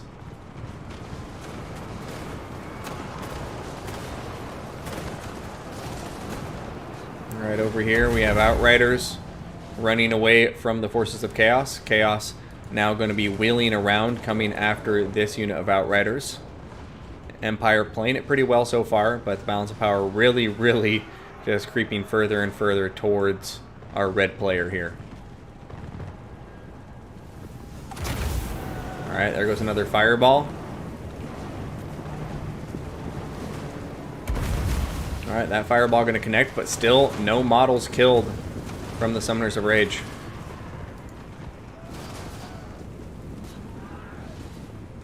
Okay, look at this though. A nice play. Got some routing from the Router Horsemasters. If the Empire can capitalize on this, if they can secure the mobility advantage, they may be able to micro their way to victory here. But it's such a tight line they need to walk. This is just so not in their favor in the balance of power that a strong breeze can end this fight. And the Bright Wizard absolutely needs to stay alive, so I'm just wondering, I'm keeping an eye out for when Archaon's going to decide to just shoot a fireball at the Bright Wizard, because if that fireball connects, if that Bright Wizard is not able to dodge it, then it's going to be, I think, game over from there if it does enough damage. The leadership of this Empire army is just not going to hold up. Summoners of Rage taking some serious damage, though. Got these Outriders running away. Oh, the micro letting up for just a moment, and there they go, getting hit in the back. But the other Outriders, still just enough ammunition, still firing away. Fireball once again going in, not doing the most damage, but the Summoners of Rage have lost a model. They're down below half health, so this is where they should start to lose a lot more models as the game progresses. Outriders continuing to just poke and prod. Marauder Horsemasters over here regrouping. And yeah, these Outriders without ammunition need to come over here and eliminate these Forces of Chaos yesterday. Oh, big play, big risky move here. The Bright Wizard is diving into combat. Marauder Horsemasters not engaging, but they may be able to throw some javelins into his face. But oh, it looks like it's going to pay off. The Marauder Horsemasters, one of the models getting caught up there. The two Outriders coming in, and it's going to be just enough, I think, to swing that in the Empire's favor. Can Zombie Quest pull it off from here? Right now, Chaos Warriors with great weapons. Going to turn around to countercharge these Outriders. Outriders going to get a nice charge back, though. Knocking those guys off their feet. They might have to pull out, though. These guys, 241 HP. Outriders do look like they're going to pull out of that engagement, though. Ammunition is gone, though, across the board. All that is left is fireballs. The Summoners of Rage are going to hold formation, which they are absolutely allowed to do at this stage in the battle. If they can't catch anything, they're allowed to sit out in the open. And it looks like the Empire is going to start regrouping for a final stand, but oh, what can kill Archaon the Everchosen at this point? The Summoners of Rage, I could believe that the Empire can get him routed, but Archaon, he's Everchosen. What do you do against him in Dorgar?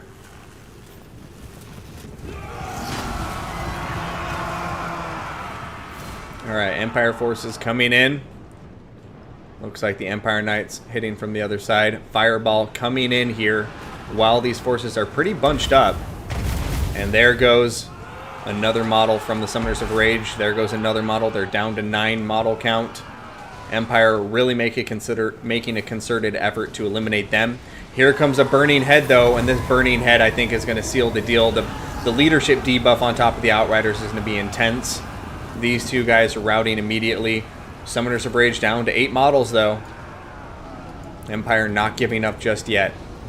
But there it is. Army loss is kicking in, and Chaos going to win it. But a very nice effort from Zombie Quest. I liked his build there. I think he played it very, very well.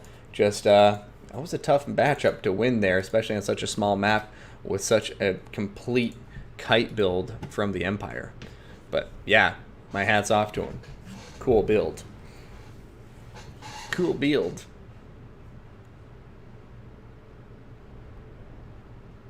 Grenade launcher's getting some very nice value there. And Bright Wizard, I mean, I would have liked to have seen the fireballs on top of Archaon the entire time. I don't know. Maybe I'm not thinking right there, but it just seems like they weren't doing enough against the Summoners of Rage. Granted, some of them just didn't connect very well. Ooh, great value on top of these Marauder Horsemen. But yeah, the Outriders here really did what they needed to do in terms of eliminating all of the Chaos Elite Infantry. The Chaos Infantry in this battle, unlike the other ones, really just got shut down quite effectively by the Empire Cavalry here. So some mistakes on both players' sides, but overall a very nice game, very clean game. And I like to see that, you know, a player bringing a very mobile, very, you know, kite-oriented Empire army on such a small map, and still making it so close. I mean, say what you will, guys. I thought he was playing that in a way that he could have potentially had to come back in the late game. All right. Now, next round. Pillar Bones, Chaos Band, Vampire Council, and Lizardmen. So Zombie Quest going with Chaos this time on Pillar of Bone.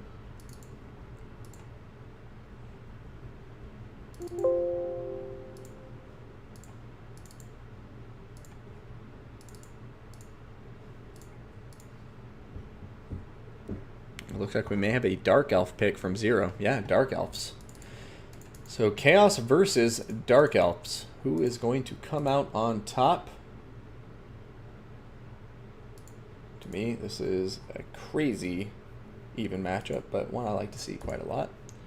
Round 2, and it is match point for Zero. He has been on a roll today, only losing one fight that we've seen so far.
Oh wow, they readied up quick. We're getting into it now, it would seem. So let's throw up that intro card as we load into the map. And just kidding, I need to update the intro card apparently.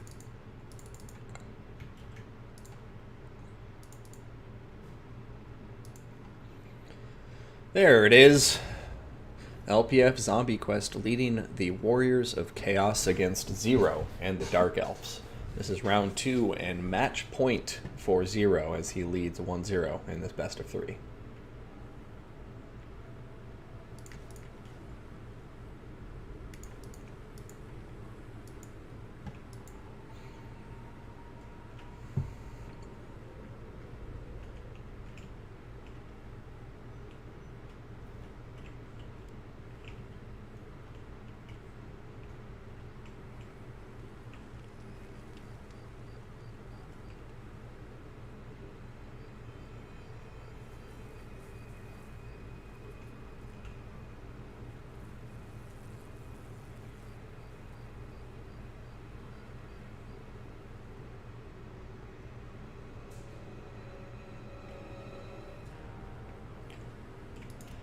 And beginning with our red player, the Dark Elves led by Zero on match point. We're going to be seeing Dread Spears along with Harganeth Executioners. Looks like that's going to be the front line interchanged. Harganeth Executioners with Dread Spears, so 3 Executioners and 4 Dread Spears total. We have a single Witch Elf in the rear there supporting them. We're going to have Dark Riders on either flank for the skirmish protection, and then we're going to have repeater crossbows behind them to provide that that armor piercing missile support. Up in the air, we are going to have some feral manticores. Looks like we have 1, 2, and then we have a Marathi up in the air too. Marathi is going to be bringing the Doombolt of Carried On, as well as Soul Stealer, Heartrender, and the Dark Sword with Enchanting Beauty and Greater Arcane Conduit. So, straightforward, hard-hitting Dark Elf army, and let's see what the Chaos forces have brought to face it. Going to be seeing, first of all, a heavy skirmish potential with a heavy skirmish force with 4 Marauder Horsemen, 2 Marauder Horse Masters. Then we're going to be seeing 4 Chaos Warhounds also out with them. For the infantry, Chaos Marauders, it looks like 4 of them in a very defensive geometry-focused formation. We have some Chaos Warriors with halberds, Chaos Warriors with great weapons. We're going to have 2 Chaos Sorcerers, 1 of fire and 1 of death. So Spirit Leech, Fireball, and Burning Head. And then we're going to be seeing a Hell Cannon, and not just any Hell Cannon, but the Soul of Damnation itself. Prince Sigvald the Magnificent in Aurochs armor is going to be leading this army of chaos into the field of battle. Soul of Damnation has not opened fire just yet. Curious to see why not. Definitely looks like it has plenty of juicy targets in the form of Harganeth Executioners, and there it goes. First round, we will see if it connects, and it's going to hit dead center on those Harganeth Executioners, already doing some nice damage. Manticore summons coming in, playing a bit aggressive.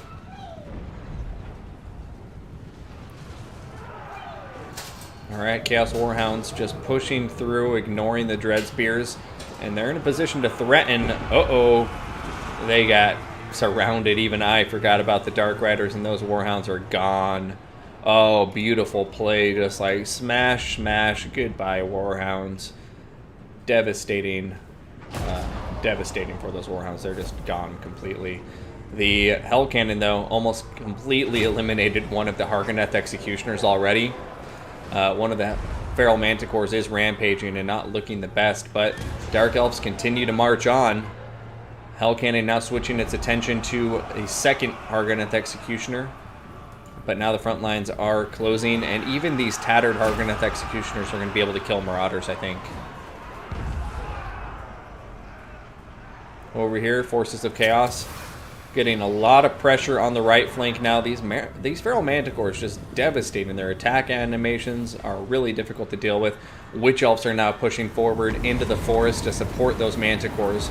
I just heard a burning head going off. Looks like it's going through the Dark Elf lines. And look at that. Both Hargoneth Executioners, very, very unhealthy. One of them is routing. Dread Spears are shattered. And wow, so 1 full health Hargoneth Executioner left. But other than that, the others are in tatters.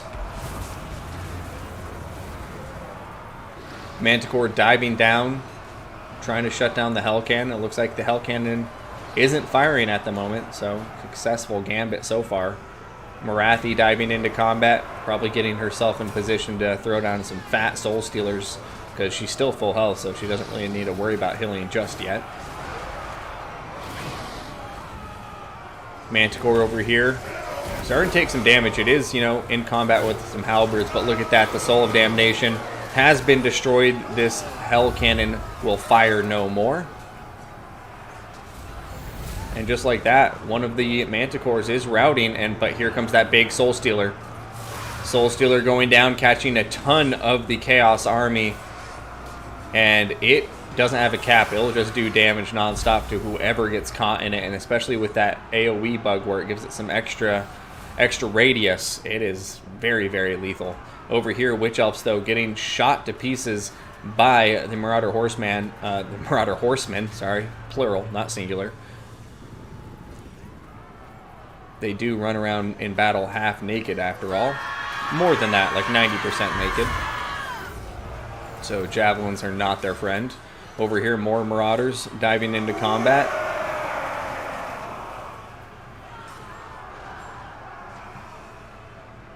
Alright, so one Hargoneth Executioner still in very good shape.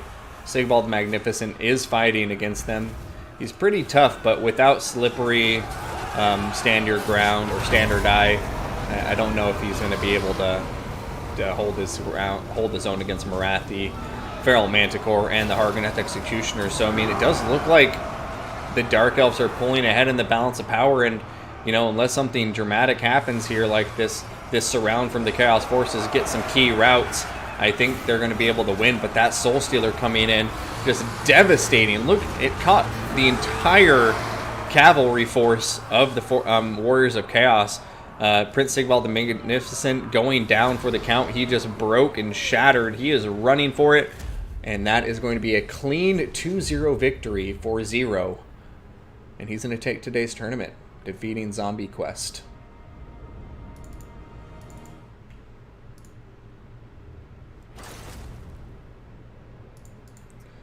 So there you have it. I mean, Hell Cannon getting some good damage, not quite paying for itself. I think the Dark Elves did a good job of, you know, shutting it down there relatively quick, but unfortunately not quick enough to prevent it from just smashing a lot of Hargoneth Executioners. But as we saw there in the end, it didn't matter. You know, even tattered Hargoneth Executioners can kill off Chaos Marauders.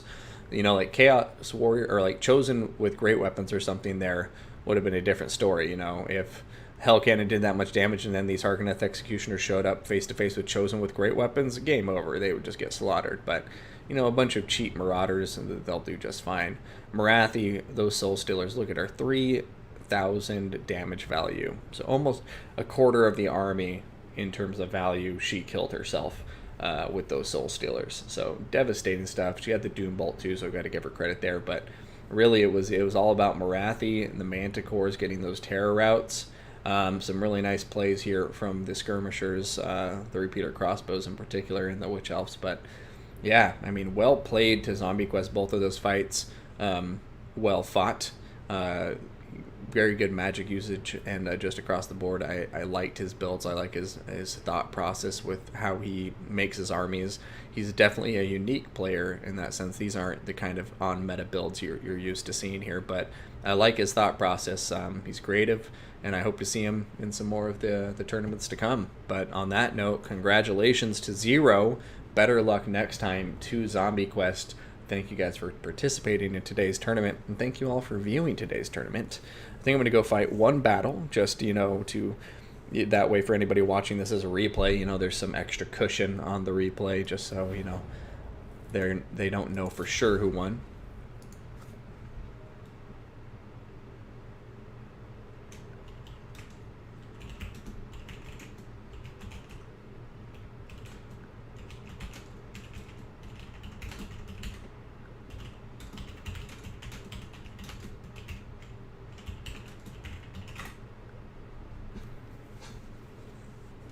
Yeah, very close games. No shame whatsoever.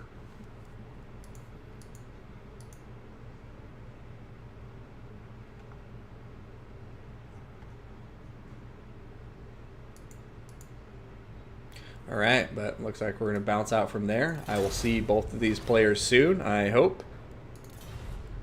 And let's go play a quick battle. Let me know if you have any faction in particular you want to see, but I don't know. I'll just play whatever comes to mind, I guess. Yo.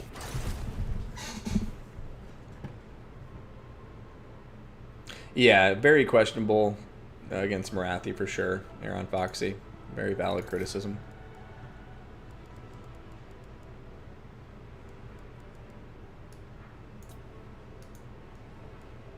Do some dwarfs. We didn't see them today. Good luck. Have fun.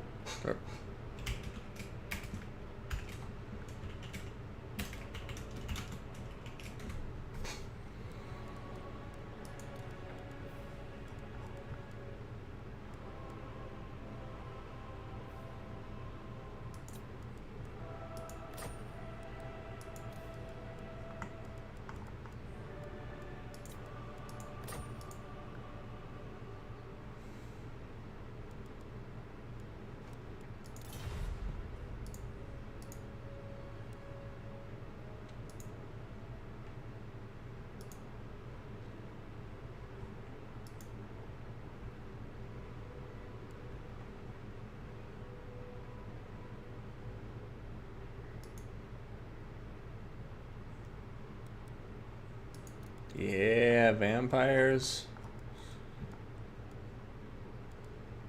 Ah, damn it. My builds are too expensive.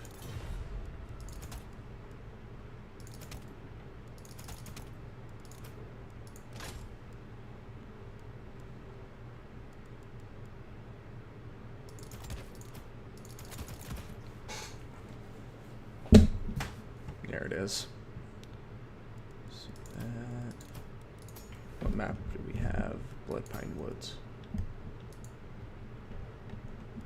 Okay. Some Quarrelers.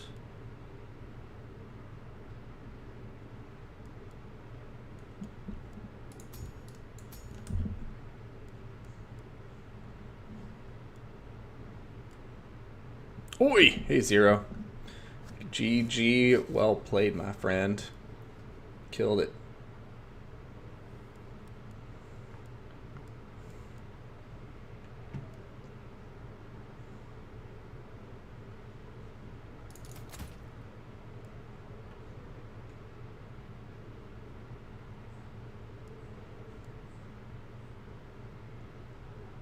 The melee item on the basic Dwarf Lord.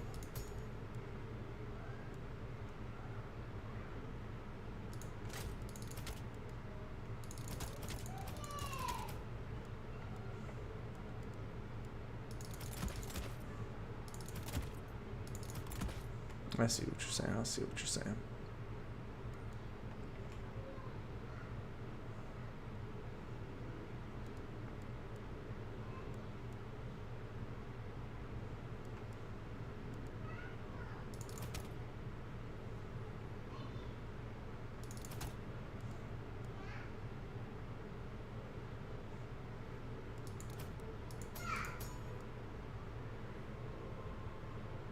Minus 10 melee attack. Yeah, it's pretty significant.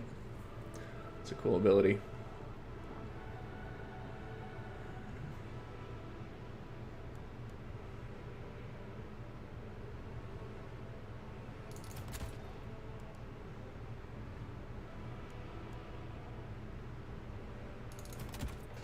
I'm going to do that. Don't know why, but I feel like having a Corler and a Troll Armor Torpedo. Other than that...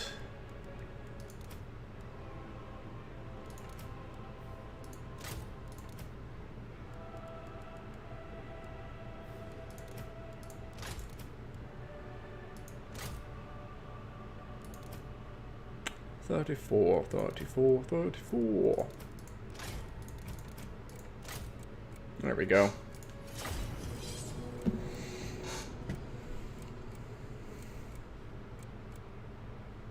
Oh, did I not hit ready?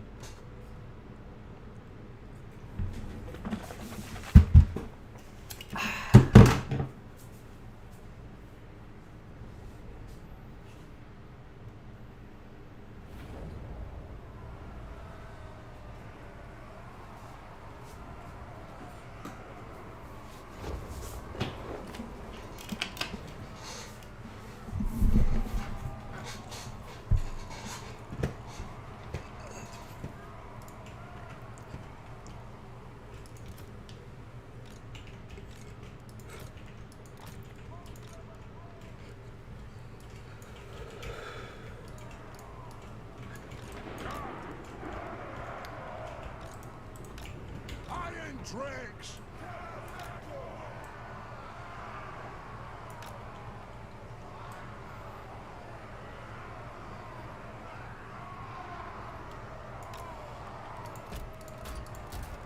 Slayers!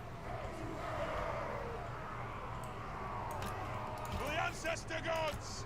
The clans unite! They have wronged us! Longbeards! For the High King! Slayers! Yes! Hammerers! For the High King! Hammerers! Longbeards! The clans unite! Longbeards!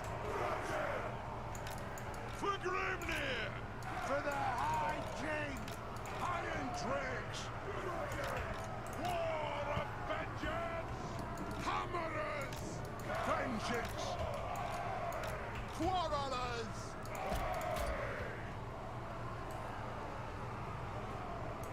Take it aim! They have wronged us! Slayers! Longbeard! The clans unite! The clans unite! Alrighty.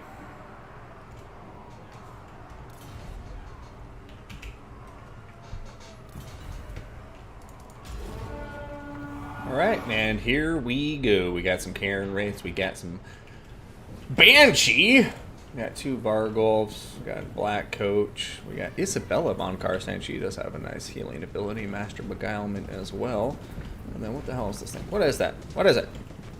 You, Blood Chalice of Bathory. There it is, 2500 HP, 30%, 6% bigger restoration. That's pretty nuts. Wind of Death. Okay, I gotta keep an eye out for that. Does have the Wind of Death, which means we're going to want to checkerboard our formation. Yes, yes! Slayers! Lord! By Grimnir I order thee! Move up! Okay, just start shooting down these fools. Hammerers! Pete Gate Guard, hopefully Clouds through! we can bring over to kill Karen Wraiths. Nothing can stop us! It is a reckoning! Hammerers! Slay the oath-breakers! Move! It is a reckoning! Iron Drakes! Kill Urks! Hammerers! Dwarfs, ready axes! Drain them! Pump those dwarfen legs! Our fire undimmed! Aye, as ye command! Strike out! Range fire! Range fast! Hit them! Kazuk! Kill them! Longbeards! We demand blood! Understood! Axes out! For the Karas and Core! Nothing can stop us! Drain them! For the Karas and Core! Okay, here come here. Slayers!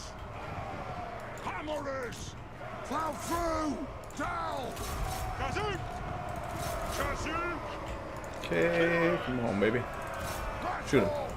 Shoot him, shoot him, shoot him! You come over here, you come over here, Well, those claws and legs! come over here. Slayers! Stay on top of them. Have them! Okay, you come over here, shoot them. Stuff! Hammerers! Ooh, nice. Wind of Death gonna come right through all these troops, though. Right far, right Don't know how fast! much damage. Okay, sweet. We Nothing can didn't do stop too much us. damage. How about them? Kazuk! Yes! Slayers! For the ancestor gods! Go! Range far! Range fast! Okay, hammerers doing Lord's work. Find your You targets. need to come over here, back out. Reach far, range fast. Scar! Attack the Elves! Attack the Elves! Nothing can stop us! Move! Kill Orcs! Attack! Charge! Okay, let's charge into here. Hammers, just keep smashing. Slayers! Move to attack! Attack the Orcs! The clans unite! How about them? Yes, Lord! Okay, keep going, keep going. Quarrelers! Axes out! We still got those Vargulfs, but my Slayers are in good shape, so I'm not super worried about them. Attack the Orcs! Pete Gate Guard killing off these Cairn Wraiths. Boom, shattered, sweet. And he threw down the invocation from the heck on them right before they died. That's what I like to see. Over here, Hammers, Longbeards, and Slayers. Just gonna chop all the zombies to bits. Dwarves, ready axes! Anat! Ready to strike! Attack the Orcs! Kazook! It is a reckoning! Understood, Lord! Alright, come on, Vargulf, die, die, die. Iron dregs! Dark vengeance! Strike out! Kill Orcs! No, Trollheimer torpedoes just missing left and right. Range fast! Ready to strike! Kill them! Thou! Oxers out! Move! Yes, Lord! We have scores to settle! I love when you just have a bunch of blobs of Dawi running around. Slayers! Death spheres. Dowie attack! Move now! Slay the Oathbreakers! Vengeance! Slay the Oathbreakers! Nothing can stop us! Dwarves, ready axes! Castle! Slayers!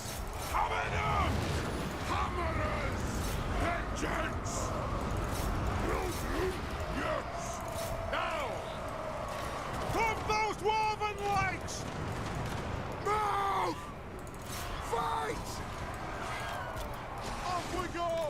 Nothing can stop us! GG, well played to our opponent. And on that note, everybody, I'm going to go ahead and call it a day. So thank you all for tuning in. Hope you had a good time during today's streams.